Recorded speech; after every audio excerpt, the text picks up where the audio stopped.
तो हेलो छात्रों, तो कक्षा 10 की गणित का नया चैप्टर जो कि 5 समांतर श्रेणी अर्थमेटिक प्रोग्रेशन, ठीक है, जिसको शॉर्ट भाषा में हम एपी भी बोलते हैं। क्या बोलते हैं? तो समांतर श्रेणी को आज हम बहुत ही शॉर्ट तरीके से संपूर्ण जानकारी प्राप्त करेंगे। ठीक है, जो समांतर श्रेणी होती है उसकी क्या क्या कंडीशनें होती हैं, ठीक है, कौन कौन से फॉर्मूले होते हैं। इस बार बोर्ड परीक्षा में पूरी की पूरी समांतर श्रेणी आएगी। पिछली वर्ष बोर्ड परीक्षा में समांतर श्रेणी को छोड़ दिया गया था, कुछ परसेंट लिया गया था। ठीक है, अब की बार समांतर श्रेणी पूरी आएगी, तो आप लोग विशेष रूप से विशेष ध्यान से पढ़ें। ये बहुत ही सरल टॉपिक है, ठीक है, और इम्पोर्टेंट भी है, क्योंकि इसका जो समांतर श्रेणी का उपयोग कक्षा 11 की गणित में है, कक्षा 12 की गणित में है। यदि कक्षा 10 की गणित में आप इसको अच्छे तरीके से समझ लेंगे तो फर्स्ट ईयर इंटर में आपको कोई दिक्कत नहीं होगी। समांतर श्रेणी होती क्या है, या एपी, अर्थमेटिक प्रोग्रेशन। समांतर श्रेणी, इसकी एक सिंपल सी परिभाषा है। यदि किसी श्रेणी के प्रत्येक दो पदों का अंतर समान हो, यदि किसी श्रेणी के क्रमानुसार प्रत्येक दो पदों का अंतर समान हो, तो वह श्रेणी समांतर श्रेणी कहलाएगी। जैसे 2, 4, 6, 8, 10 डॉट डॉट डॉट, ये हमें एक श्रेणी देगी। ठीक है, हमें ज्ञात करना है कि ये समांतर श्रेणी में है या नहीं है। तो इसके प्रत्येक दो पदों के हम अंतर ज्ञात करेंगे। ठीक है, यदि प्रत्येक जगह अंतर समान आता है तो हमारी ये श्रेणी कैसी है? समांतर श्रेणी है। सबसे सरल परिभाषा है जो आप आराम से बना लेंगे। यदि किसी श्रेणी के क्रमानुसार प्रत्येक दो पदों का अंतर समान है तो उसे कहेंगे हम समांतर। देखिए, 4 और 2 का अंतर कितना आएगा? 4 में से 2 गई, 6 और 4 का, 8 और 6 का, 10 और 8 का। प्रत्येक जगह सर्वांतर कैसा आ रहा है? इसी अंतर को कहते हैं सार्वंतर या सर्वांतर। अगर किसी श्रेणी का प्रत्येक दो पदों का सार्वंतर बराबर है उसे हम क्या कहेंगे? समांतर। कोई दिक्कत? तो समांतर श्रेणी का nवां पद, या कहा जाए प्रारंभ से nवां पद, क्या कहा जाए? प्रारंभ से कहा जाए तब भी यही आप सूत्र लगाएंगे।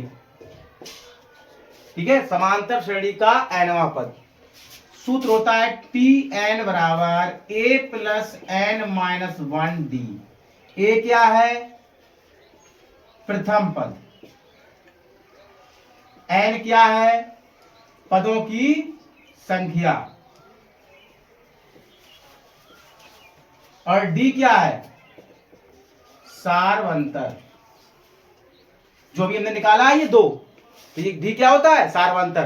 तो यहां पर d का मान कितना है? 2। ठीक है, a क्या है? प्रथम पद। जो इस श्रेणी में हम कहते हैं a का मान बताओ तो कितना हो जाएगा? 2। d का मान 2। पदों की संख्या अनंत, 1 2 3 4 5 अनंत तक है, तो पदों की संख्या कितनी हो गई? अनंत। ठीक है, समांतर श्रेणी का अंत से nवां पद।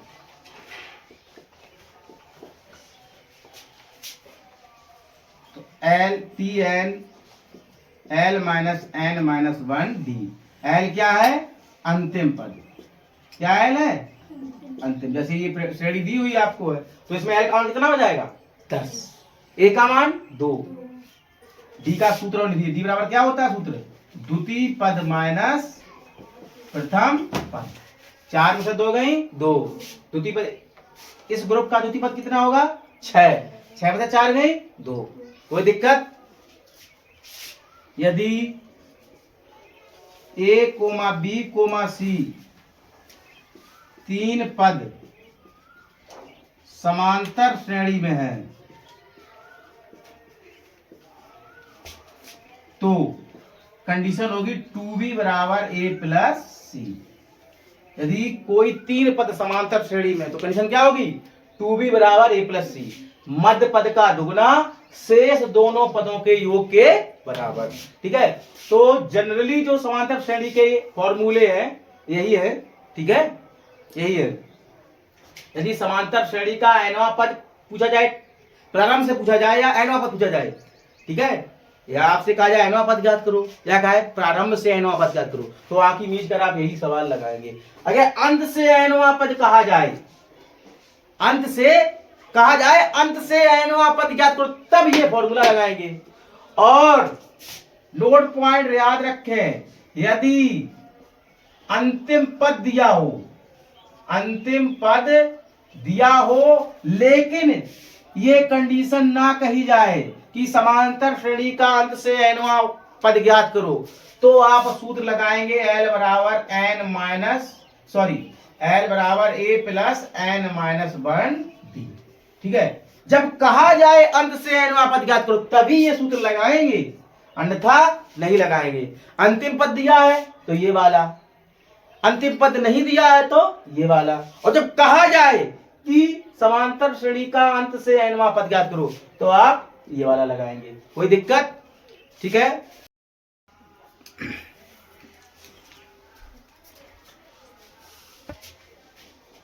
तो एक्सरसाइज 5.1 चालू करने जा रहे हैं।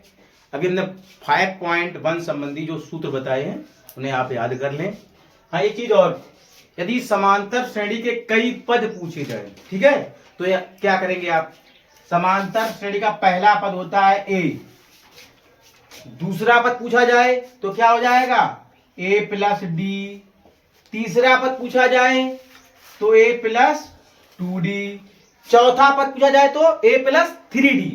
जौन पद पूछा जाए उसमें एक कम कर दो, चौथा पद तो कितना हो जाएगा a प्लस 3d, पांचवा पद कितना हो जाएगा a प्लस 4d। समझ में आई बात? समांतर श्रेणी के कितने भी पद पूछे जाए तो आप क्रम से निकाल लेंगे। ठीक है, कहा जाए समांतर श्रेणी का तीसरा पद ज्ञात करो या तीन पद ज्ञात करो, तो तीन पद कितने हो जाएंगे, a plus d, a plus 2d। ठीक है, ये कैसे हो जाते हैं पता है? देखिए, इतनी जगह में देखिए, हमने आपको tn बराबर सूत्र बताया था a plus n minus 1d। जब आपने कहा पहला पद तो n बराबर 1, तो tn बराबर a प्लस n का मान कितना हो जाएगा, एक, एक में से एक गई 0, तो बचा क्या, आ गया पहला पद a। हम कहते हैं दूसरा पद, तो n बराबर कितना लिखेंगे आप, 2, तो रखिए tn बराबर a प्लस 2 में से एक गई 1d, कितना आ गया a प्लस d। इसी प्रकार जब तीसरा पद निकालेंगे इसी सूत्र से निकलते हैं, लेकिन हम अगर डायरेक्ट बिना सूत्र में रखे मान निकालना चाहें, हम कहते हैं छठवां पद ज्ञात करो, तो सूत्र क्या हो जाएगा a प्लस 5d। हम कहते हैं 11वां पद ज्ञात करो, सूत्र क्या हो जाएगा a प्लस 10d। 40वां पद a प्लस 39d। कोई दिक्कत? तो अब चलते हैं एक्सरसाइज 5.1 का जो पहला क्वेश्चन है, उसमें 4 प्रश्न दिए हैं। प्रत्येक समांतर श्रेणी के लिए a व d ज्ञात करो। a क्या है, d क्या है, सार्व अंतर। ठीक है, हमें a और d निकालना है। तो पहला सवाल क्या है, 3 comma minus 2 comma minus 7 comma minus 12 comma dot dot dot. इसमें a और d का मान निकालना है। a प्रथम पद, d सर्वांतर। तो a पहला पद कौन है, 3, तो a का मान तो निकल आया। अब d का सूत्र क्या होता है बेटा, द्वितीय पद माइनस, तो द्वितीय पद कितना है -2, माइनस प्रथम पद कितना है 3, माइनस माइनस की जुड़ जाती है, चिन्ह वही चलेंगे चाहे आप कोई भी एक्सरसाइज पढ़ें। चिन्हों का जो नियम है कि माइनस माइनस जुड़ जाएंगे, प्लस माइनस घट जाएंगे, चिन्ह बड़ी संख्या के सामने का। इसमें चिन्ह कहाँ लगेगा, माइनस ही का, क्योंकि माइनस माइनस जुड़ तो जाते हैं लेकिन चिन्ह काहे का रहता है, माइनस का। तो 3 2 माइनस की 5, तो d का मान -5, a का मान 3। कोई दिक्कत? आप यहाँ भी d का मान निकालिए। द्वितीय पद माइनस प्लस के हो जाएंगे, प्रथम पद 12 मतलब 7 गई 5, बड़ा कौन है 12, तो चिन्ह क्या आएगा माइनस का। मतलब प्रत्येक जगह d का मान समान निकलेगा। कोई दिक्कत? तो ये समांतर श्रेणी में है। जैसे ये सवाल तीसरा दिया है, तो घबराना नहीं है। क्या है? 5 सही 1/2, तीसरा सवाल 9 सही 1/2, 13 सही 1/2, 17 सही 1/2। तो पहले इसको लिखेंगे हम साधारण भिन्न में। ये कौन सी भिन्न है? मिश्र भिन्न। 2 पंचे 10 और 1 11/2, 9 दूनी 18, 1 19/2, 13 दूनी 26, 1 27/2, 35/2। अब क्या निकालना है? ए का मान। तो ए का मान कितना हो जाएगा? 11/2। अब डी बराबर क्या होता है? द्वितीय पद माइनस हर बराबर है, यहां देखिए ऊपर डी बराबर क्या होता है? द्वितीय पद माइनस, तो हर बराबर है 19 में से 11 गई तो चौको, तो डी का मान कितना आ गया? तो इस तरीके के चारों क्वेश्चन लगाएंगे आप, ठीक है। ए का मान पहला होता है और डी का मान द्वितीय पद माइनस। अब आते हैं इन क्वेश्चनों पर। क्वेश्चन नंबर 2 पर कौन कौन से समांतर श्रेणी में है? यदि है तो इनके और 3 पद लिखो, मतलब 3 पद तक आगे और बढ़ाने हैं। इसमें कितने पद दिए? 1 2 3 4। तो आपको 5वां 6वां 7वां पद भी और लिखना है। पहले हमें ये ज्ञात करने हैं कि जो पद दिए हैं समांतर श्रेणी में है या नहीं। तो पहला क्वेश्चन क्या है? √3। 12 को हम क्या लिख सकते हैं? 2 √3 लिख सकते हैं। 2 दूनी 4 तिया 2 का एक जोड़ा बन गया। ये तो आप लोग जानते ही हैं भाई, हाई स्कूल पढ़ते थोड़ी बहुत तो जानकारी रखनी पड़ेगी। 27 को क्या लिख सकते हैं? 3 √3।